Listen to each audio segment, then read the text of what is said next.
everybody, how are you? Late in the day, I'm surprised there's anyone still sitting here, myself included. Just going to give you a brief overview of what we do in Enterprise Ireland in terms of supporting our client companies and what the business case is for trying to be more sustainable in your business practices and how it can actually benefit your company. So just a bit of an overview first of all of what Enterprise Ireland is about, for those of you who don't know us. We have responsibility for the growth and development of Irish companies in world markets. So it's for exporting Irish-owned companies. That's what we are set up for, as opposed to the IDA, who deal with multinational companies. So we work with client companies right across the spectrum. We work in manufacturing and in internationally traded services. And just as regards myself, I'm in the Competitiveness department within Enterprise Ireland. It's an awful mouthful of a name. I wish they'd changed it. I find it very difficult to say. It's competitiveness. But anyway, our job is really to help companies to build their expertise, knowledge and capability. And that's really about developing staff and developing management skills so that the company performance can improve and they can become more competitive, particularly in the global markets.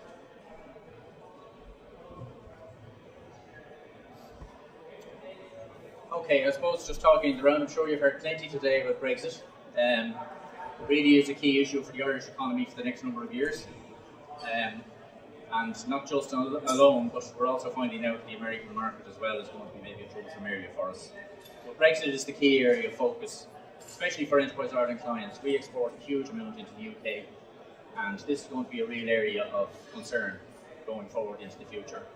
And what we're trying to get companies to do is really respond and react now. And while we're not seeing a huge amount of movement, maybe at national level or political level, it's really up to companies now to try and make the changes as best they can right now before things start really rolling and the impacts are felt in a very, very harsh way. So really looking at Brexit, Theresa May's speech there last week referred to the fact that it looked very likely it's going to be a very hard exit for the UK. The impacts of that could be very dramatic on the Irish economy. And we're looking already at a currency differential which has had a huge impact over the last few months.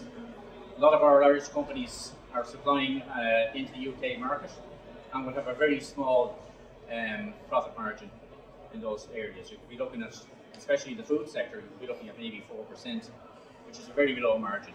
And taking a currency differential of 15+% at the moment, which could potentially get worse, has had a major impact already. And companies are really going to have to move very, very sharpish to counteract that.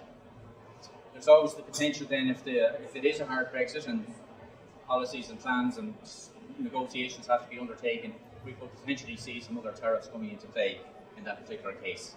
And then of course just general access to the UK markets and physical access, which could be very, very difficult in terms of borders and the like. The US, of course, is another area. We have a new US government which has been very strong arm on trade policy as well. It's already having an impact on some of the countries around the American region. But there's been a lot of talk with the whole company taxation area, and we may potentially see impacts there on Ireland. While some of our established multinationals may stay where they are, there may be some problems with new companies setting up, and our access to the markets also may be impacted by that. So there's concern on both sides of the Atlantic for us. So what are we doing in Enterprise Ireland? Well, we just launched our own strategy there last week, 2017 to 2020, and we have 3 key areas of focus within that strategy. The company scale, global ambition, and expansion. And really this is about getting companies to go out and look at alternative markets for themselves, because England may well be a closed door for an awful lot of companies, or at least be a very difficult market to access in the future. A key pillar of the strategy is in the whole competitiveness area, and that's what we do in our department, and our focus is on getting companies to be more streamlined and more efficient in how they run their operations. And we'll go into that a little bit more when I talk about the kind of supports we have. I suppose just talking in the macro sense, why become more sustainable just from the global perspective. We already have a responsibility, and people do bang the drum on this a lot, but I think people are beginning to realise now that this is a very real potential impact. Like global warming, or climate change at least, is a major area of concern for all of us for the future. Is everyone still able to hear me? Yeah, I lost the mic there. We've got the climate change conference in Paris last year, which was touted as a great success in terms of getting a lot of companies on board, including America and the Far East as well. And it had the potential to be very, very successful. But now, of course, we've seen the new president coming into power in the US. There may be some changes in terms of America's commitment to that. So that could pose enormous problems on a global scale if that happens. You can't see the Chinese and the Indians rolling in if the Americans aren't prepared to do their own bit.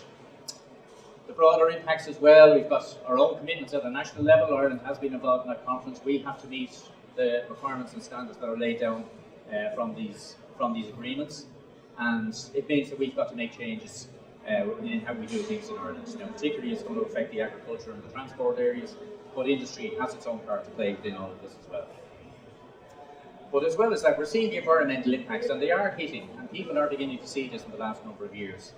We're seeing very broad-based changes in the way the environment actually operates. Climate has been swinging to very extreme weather conditions. They're happening more and more frequently than they used to.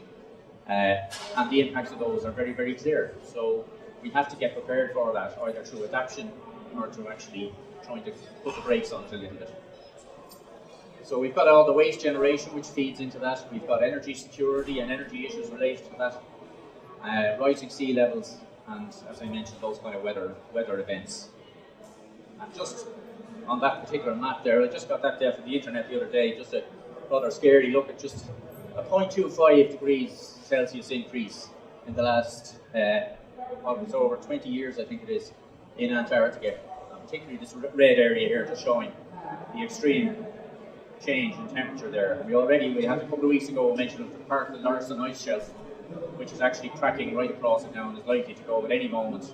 And that has an iceberg potentially the size of Leinster floating off into the sea. That will make all of this other ice behind it very unstable as well, which means that particular ice shelf will become very unstable going into the future. So the real potential for growth in sea levels and impacts of flood events are very, very real, and they have an economic knock-on effect.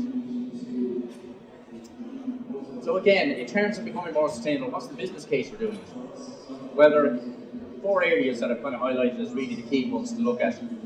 And these are the kind of arguments we make to our companies that they should be looking at. Resource efficiency obviously is the key one. Make your operation as efficient and streamlined as you possibly can. And that means managing your waste, reducing it as much as humanly possible. If you're a water user, controlling the amount of water you use and the amount of effluent that you're actually producing, which you're either paying for through a local authority or you're paying for treatment yourself on site. And of course, energy is the big one, and a lot of people have a lot of focus on that now. But a lot of people don't always know about it. I've gone into many, many companies and asked them, look, what's your energy spend like? And they couldn't tell you. This is the bill that just comes in and gets paid in their finance area. So it's getting that focus, that energy efficiency can be a real good one. Access to markets and customers, reputation, that's becoming a very big thing for now for companies. We've seen it with very large companies now, how they've improved their own environmental and sustainable practices, and they're starting to put pressure down the supply chain. And companies are having to respond to this very, very quickly. And an awful lot of companies have really done nothing to improve their environmental performance so that they can meet those requirements.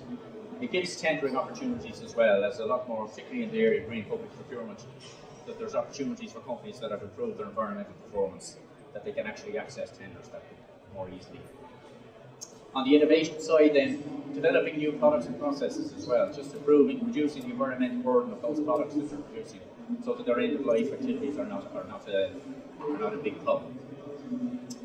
Part of that too is looking at the whole area of the life cycle of products, and that's another key area that we want to see a bit of growth coming into now, and it's catching on in a small way, but we'd like to see this really ramp up now over the next number of years, where companies start taking responsibility for the entire life cycle of the products that they're getting, where they're coming from, what they're doing to them on site, and what actually happens to them when they go out to date in terms of their use and ultimately their disposal.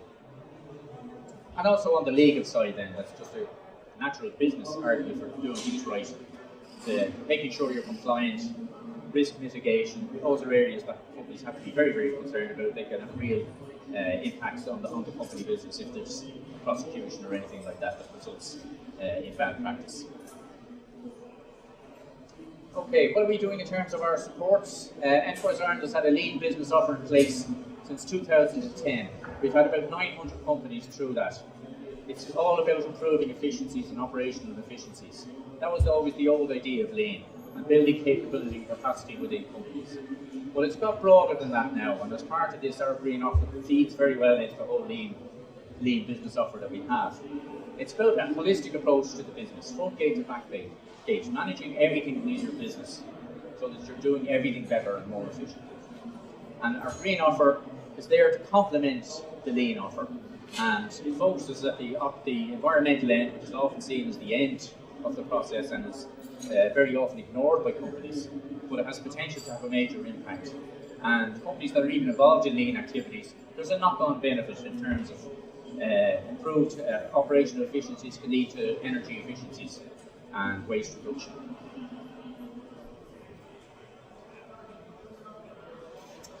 Okay, so what we have in our green offer, we have a free service that we give to companies, our first steps to green competitiveness guidebook. It's a free booklet with templates that are available for companies to put a simplified system in place. So for very small companies just starting out in the journey of improving their environmental performance, it just helps them with setting up a very basic management system, understanding what their impacts are, and developing a few small KPIs around what they do. It uses a system of eco-maps, which are just a visual overview of the factory, and it gives you the opportunity to highlight areas where there may be problems and there may be potential for improvements within those areas. And it helps the company to get focused on just building up their performance. We supply templates on our website then for companies to utilise those and develop a management system that they can keep in a simple folder.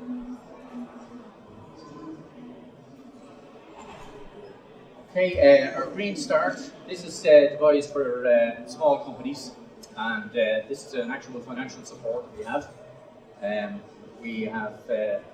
The projects would run typically to about €6,300, and we give 50% support towards that.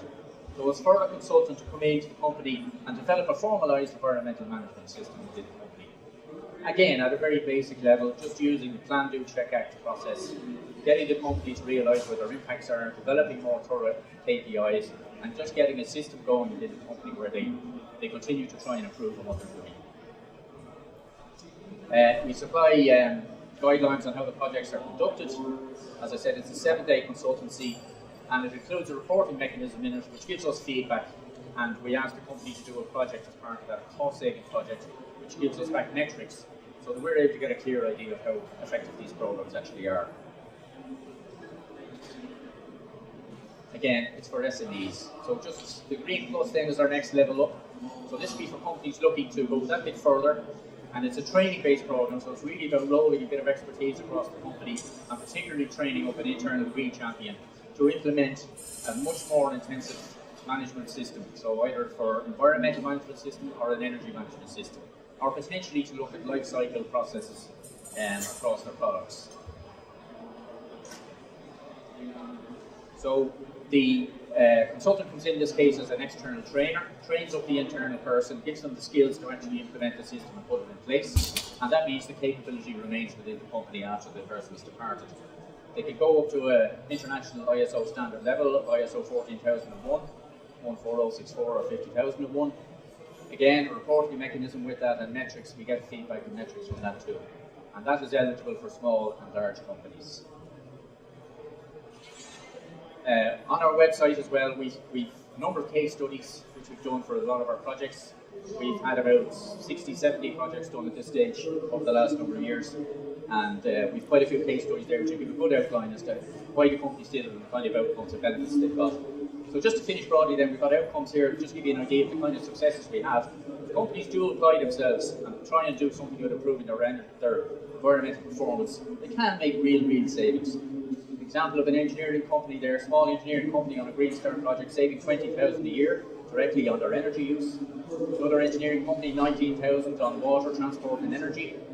A food company on a bigger Green Plus project getting $400,000 a year on putting ISO 50001 in place for their company. So 400,000 savings in energy.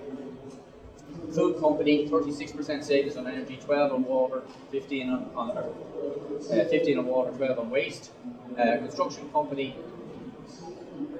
finally there again, saving over 30,000, 25 on water, 23 on fuel, right across all the potential impact areas, and also help them to become very successful in 2 large tenders because they have achieved 14,000 standard.